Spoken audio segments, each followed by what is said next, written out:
ben, ça fait longtemps après les vacances, on se retrouve ici sur YouTube. Ici une vidéo pour la reprise des cours, des séances et des activités. La plupart des personnes ont été en vacances et donc parler un peu de cette reprise des activités. Donc je vois dans les refus, autour de moi, dans les élèves, dans les enseignants, dans, dans tout ce qu'on peut dire sur les arts de relaxation, de méditation, Qigong, Tai Chi Chuan, euh, le yoga, euh, les exercices de pleine conscience. Voilà, il y a beaucoup de choses et on sent qu'il y a un engouement de plus en plus euh, de monde se dirige vers ces pratiques douces, naturelles, qui permettent de s'apaiser, de ralentir le temps, de, d'être mieux en fait, ou de prendre soin de sa santé, d'être moins stressé, d'être plus calme, d'avoir une meilleure santé, ou de réussir à être un peu plus sage dans, dans, dans l'agitation autour de soi, dans tout ce qui peut se passer à côté de soi, ou dans la famille, ou dans la vision du monde. Tout ça, il y a un retournement. Les gens ont besoin d'un seul coup de dire bah, tiens, je vais commencer à regarder à l'intérieur de moi. Donc tout ça, c'est très bien, il n'y a pas de problème là-dessus. Essayer de garder une vie saine, essayer d'avoir un comportement sain, essayer de ne pas trop partir dans les tours, essayer de stabiliser sa vie, etc. etc.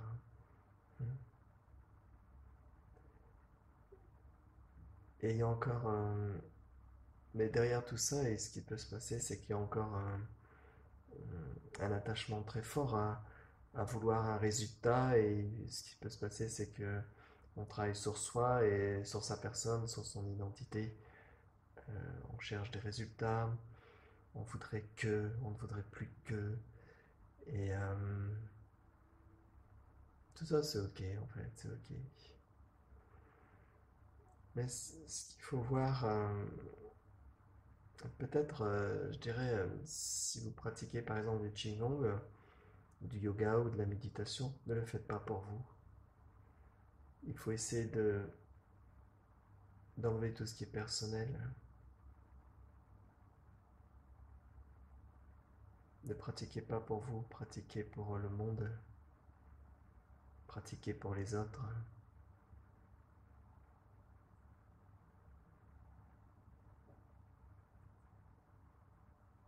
Donc, quelque part, ne mettez pas trop de pression envers cette personne qui veut, envers cet ego, envers ce centre de tension qui est toujours à la recherche de quelque chose. Et essayez de mettre une certaine sagesse, un certain recul dans votre pratique, dans vos envies. Ne soyez pas trop personnel. Tout ce qui est personnel ne vous concerne pas trop en fait. Et puis ça va créer un monde de plus en plus égotique.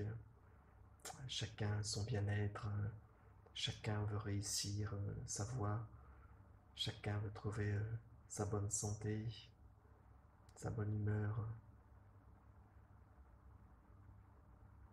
Mais il y a un petit revers là-dedans, un revers de médaille, c'est que on-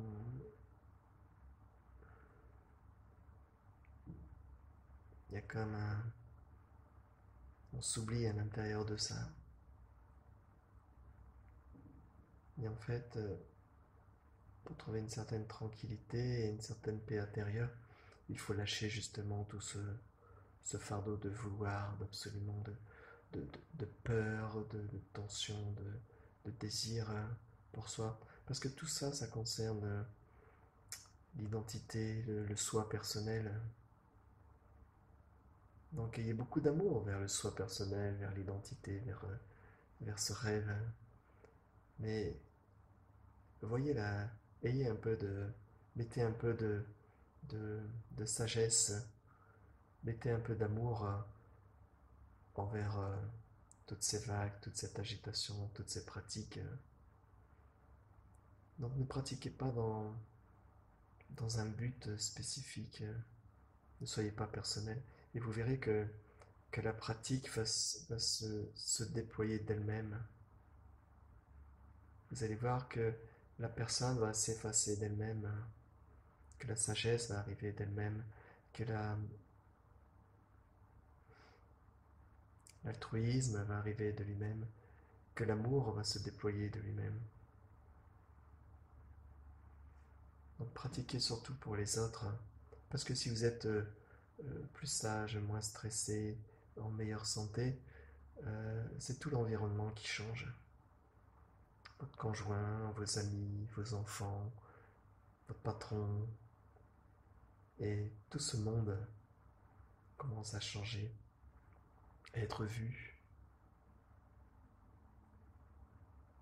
Et même dans la recherche spirituelle, on cherche quelque chose pour soi, comme une paix intérieure et tout ça.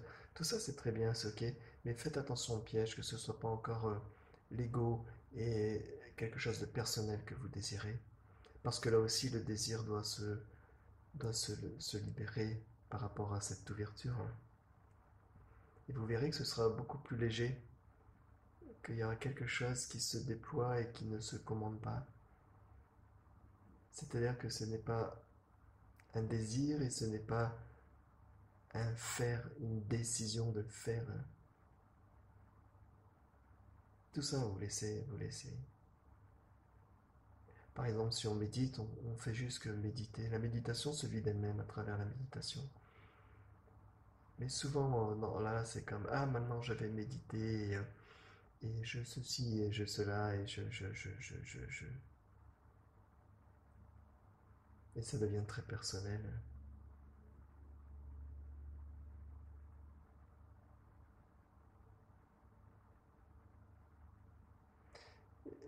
Et même dans les enseignants de Qigong, de Tai Chi, donc beaucoup parlent du Tao, du Yin, du Yang, de la santé, de toute la pratique.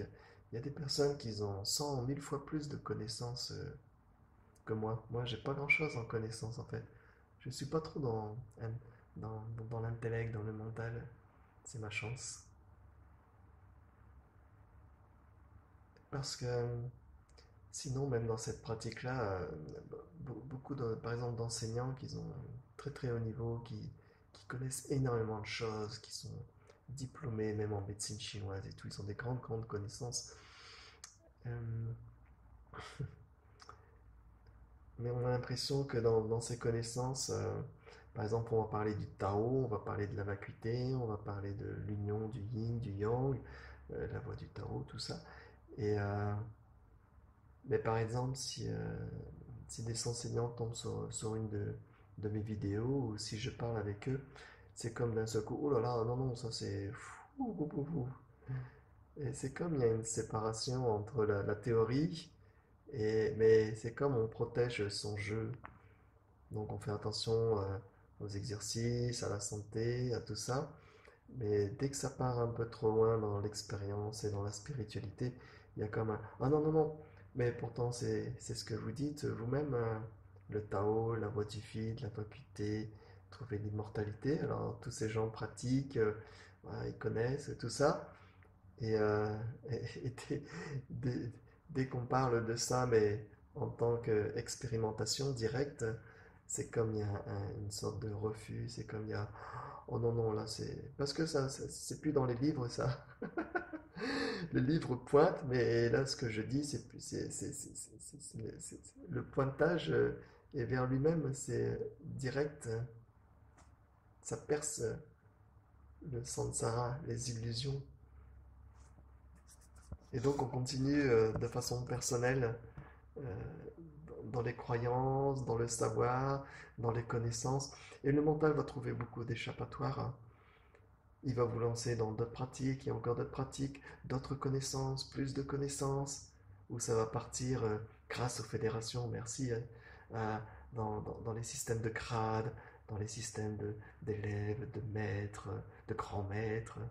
Ça va partir dans les compétitions, ça va partir dans... Et tout ça, c'est comme le, le, le mental et l'ego qui a besoin d'aller là-dedans, parce que là-dedans, il va trouver une joie, il va trouver un plaisir, il va trouver quelque chose de personnel. Euh, et bon, en fait, on parle, on, on parle d'une voie, d'un enseignement, et qu'on commence à dire oui, mais c'est ça maintenant, c'est, c'est au-delà de ça. Et comme il y a une certaine folie, une certaine liberté à travers ça, tout de suite on dit oh non, non, ça c'est pas. Non, non, moi je m'arrête là. Donc tout ça, il y a une peur, mais des fois c'est une peur inconsciente. Une peur inconsciente. Et on veut obtenir, mais on oublie de lâcher tout. On oublie de lâcher celui qui veut obtenir. Et c'est ça le grand paradoxe. Donc depuis une dizaine d'années, il y a beaucoup de choses qui se passent dans les pratiques internes. Il y a un engouement, hein. Ici, je vais rajouter encore des cours, parce qu'on a beaucoup de monde qui s'inscrivent, donc il y a une recherche. Et donc c'est grâce à cette dualité, c'est grâce à ces tensions, c'est grâce à ces conflits, c'est grâce au monde actuel qu'il y a un retournement vers l'intérieur. Voilà. Mais ne vous arrêtez pas là. Ne vous arrêtez pas aux choses personnelles, même au bien-être personnel, même aux expériences, j'allais dire, de vacuité ou tout ça. Mais vous allez voir qu'après le processus s'inverse. C'est-à-dire que ce n'est pas la personne qui fait, ça n'a jamais été la personne. Il n'y a que vacuité qui expérimente. Et dans cette expérimentation, il y a une ouverture hein, sur les autres, hein. Il y a une ouverture euh, qui n'est pas dans un but. Les choses deviennent de moins en moins personnelles. Mm. Donc, mettez un petit peu de sagesse, mettez un petit peu d'écoute dans ce qui se passe à l'intérieur.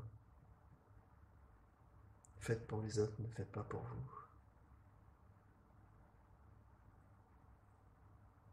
Vous êtes l'amour. Mais souvent, il y a au premier plan, poum, il y a l'ego qui s'est installé, il y a l'identité, il y a tout ce qu'on nous a dit en fait, ce qu'on était. Et ça s'est installé au premier plan. Et donc, tout est. Le centre de commandement, c'est là-haut, c'est le mental, c'est votre identité, c'est vos convictions, c'est vos pensées, c'est votre caractère, tout ce que vous pensez, vous. Et tout ça, ça crée une déformation sur ce qui est réellement là. Et tout ça, ça crée un monde égotique. Il n'y a qu'à regarder le monde actuel. Il n'y a qu'à vous regarder aussi.